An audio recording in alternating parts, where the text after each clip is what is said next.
Kesuai jelame belima buk pikiran na toko mengintan di te luar biasa.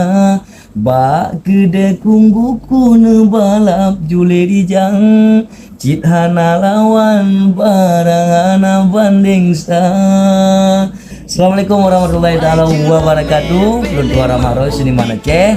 Baik tua kepada urun rone yang na di wilayah Aceh Utara khusus di Lumbuku dan tua ne kunjungi dan ne belum bak toko Mintan karena pekan kadang di toko Mintan beda dengan toko-toko lain insyaallah. Yang dan baik tua cina nantikan lagu terbaru toko Mintan Vol 2 Kaglak Melajang yang memenangkan dengan itu langsung nu ramai. Okey, jut bro dalam oleh kemah hadanallahu hukum wa ajmain. Assalamualaikum warahmatullahi taala wabarakatuh.